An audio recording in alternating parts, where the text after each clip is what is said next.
அமைச்சர் பெரிய கருப்பனை டெபாசிட் இலக்கு வைப்பதற்காகத்தான் நாங்கள் இரவு பகலாக வேலை செய்து கொண்டிருக்கின்றோம்.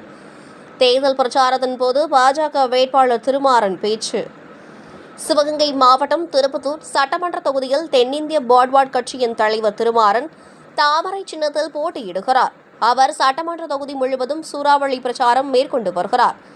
இந்நிலையில் நேற்று புதுவளவு, காரையூர், நெற்குப்பை உள்ளிட்ட பல்வேறு பகுதிகளில் பிரச்சாரம் மேற்கொண்ட பொழுது மக்களை சந்தித்த திருமாறன், இங்கே மனித குலம் வாழ்வதற்கே தகுதியற்ற பகுதியாக திருப்பத்தூர் சட்டமன்ற தொகுதியை உருவாக்கி வைத்த பெருமை அமைச்சர் பெரிய கருப்பனையே சாரும். எனது வெற்றி உறுதி செய்யப்பட்டுள்ளது.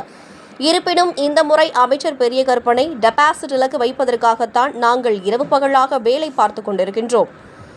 அதற்கு நீங்கள் ஒத்துழைப்பு தர வேண்டும் என கூறி வாக்கு சேகரிப்பில் ஈடுபட்டார். முன்னதாக தங்கள் பகுதிக்கு வந்த பாஜக வேட்பாளர் திருமாறனை பெண்கள் ஆரத்தி எடுத்து வரவேற்றனர். தொடர்ந்து அருகில் உள்ள விநாயகர் கோவிலுக்கு சென்று வழிபாடு நடத்தி அதன் பின்பு வாக்கு சேகரித்தார்.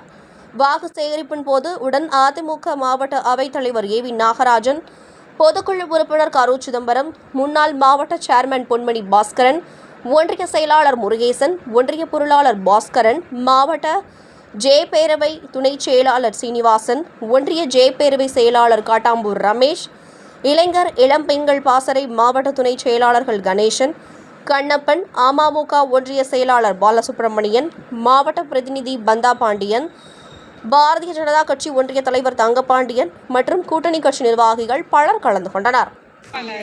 அள்ளி போட்டு 4 முறை அவரை சட்டமன்ற உறுப்பினராக ஆக்கி உங்கள் வாக்கின் வித்தியாசத்திலே அவர் அமைச்சராகவும் மாறி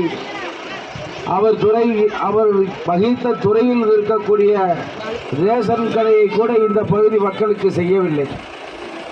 எங்கு பார்த்தாலும் கருவளைக்காடு, கண்ணு கட்டிய தூரம் காணல் நீர், ஆடு மாடுகள் குடிக்கிறதற்கு கூட இங்கே தண்ணீர் பஞ்சம், ஆடு மாடுகள் வளர்ப்பதற்கும் இங்கே தண்ணீர் பஞ்சம். இங்கே மனிதகுலம் வாழ்வதற்கே தகுதியற்ற பகுதியாக திருப்பத்தூர் சட்டமன்றத்தை உருவாக்கி வைத்த இந்த பெருமை பெரிய கருப்பனுக்கு தான் சேரும். நான் வெற்றி பெறுவது உறுதி. ஆனால் மக்களை ஏமாற்றிய 4 முறை அமைச்சராக இருந்து எம்எல்ஏவாக இருந்த பெரிய கருப்பனை டெபாசிட் இலக்க வைப்பதற்காகத்தான் நாங்கள் இரவு பகலாக வேலை செய்து கொண்டிருக்கிறோம். கண்டிப்பான முறையில் பெரிய கருப்பனுடைய டெபாசிட் என்பது டெபாசிட் தொகையை அவர் இழந்து போகக்கூடிய தேர்தலாக அவருக்கு அமையும். மக்களுக்கு துரோகம் செய்கிறவர்கள், மக்களை ஏற்கக்கூடியவர்கள், மக்களை ஏமாற்றி பிழைக்கக்கூடியவர்களுக்கு ஒரு பாடத்தை புகட்ட வேண்டும் என்று சொன்னால் நீங்கள் அனைவரும் தாமரை சின்னத்திலே வாக்களித்து பெருவாரியான வாக்கு வித்தியாசத்தில் வெற்றி பெற செய்யுமாறு கேட்டுக்கொண்டு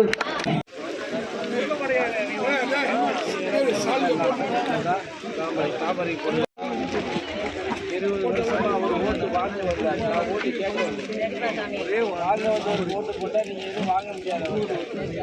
கேட்க வந்தவருக்கு ஓட்டு போட்டால் எங்கள் கட்சியை பிடிச்சி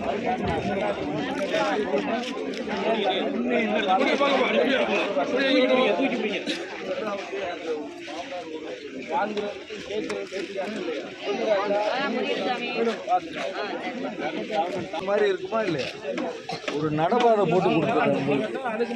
நடபாதை போட்டு கொடுத்துருக்கேன். பசங்க எல்லாம் கொஞ்சம் 20 வருஷமா ஓட்டை வாங்கிட்டு போயிருக்காங்க. ஓட்டை அதுதான் உண்மை, ஒத்துக்கிறேன். நான் ஓட்டை கேட்க வந்திருக்கேன். ஓட்டை கேட்க வந்தவனுக்கு ஓட்டு போட்டீங்கன்னா உங்களுக்கு எது வேணாலும் நீங்கள் ஏன்ட்ட கேட்கலாம். வாங்கினவர்கிட்ட போய் நம்ம போய் இது கேட்க முடியுமா? நீ சும்மாவா போட்டேன்னு கேட்பாரு. என்னதான் இன்னைக்கு உங்கள் ஊரில் பால்வாடி ஸ்கூல் இல்லை, தண்ணி இல்லை, தண்ணி டேங்க் இல்லை, குடிக்கிறதுக்கு வசதி இல்லை, கரண்ட் இல்லை, ரேஷன் கடை இல்லை, இல்லை இல்லை இல்லை கண்ணு கட்டின தவிர காணல் நீர் இருக்குது, ஒரு கம்மான நீர் இல்லை.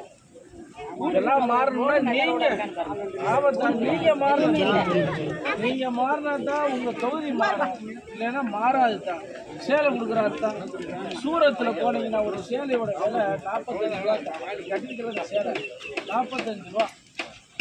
அந்த 45 ரூபா சேலையை வாங்குறதுக்கு நேற்று கும்பலால் நிற்கிறதா 1 கிலோமீட்டருக்கு. எந்த வீட்டுக்காரர் ஒரு சேலை கூட வாங்கி கொடுக்க முடியாமல் இருக்காரு. நம்மகிட்ட கேவலப்பட்டு போன தமிழ்நாட்டில் இருக்க மக்கள்லாம் என்னென்ன ஒரு விலை மதிக்கப்பட்ட ஓட்டு தான். 20 நாளாக ரோட்டு வழி சுற்றுறேன். உன் ஓட்டோட மதிப்பு எனக்கு என்னன்னு கேட்குறேன். ஆனால் ஒன்று ஓட்டை ஏற்றி வாங்கிட்டு போய் உன் மதிப்பு தெரியாமல் ரோட்டில் காரு ஒரு வருஷத்தில் ஒரு தடவை வந்து உங்களை பார்க்கலாம். வருஷத்துல ஒரு தடவையாவது வந்து உங்களை பார்த்துருக்காரா? 5 வருஷத்துக்கு ஒருத்தர் வர்றாரு, என்னத்தையோ கொடுக்குறாரு, நீங்களும் போடுறீங்க. பள்ளிக்கூடம் வந்தாண்ணா, ரோடு வந்தாண்ணா, பால்வாடி ஸ்கூல் இருந்தாண்ணா, பிள்ளைய பாதுகாப்பாக இருந்தாண்ணா, இல்லாட்டி என்ன ஜெயிச்சு நன்றி சொல்ல நாள் வர எனக்கு போடுங்க. நீங்கள் பூரா நல்லா இருப்பீங்க. உங்களை காப்பாற்ற வந்து நல்லா இருக்கு.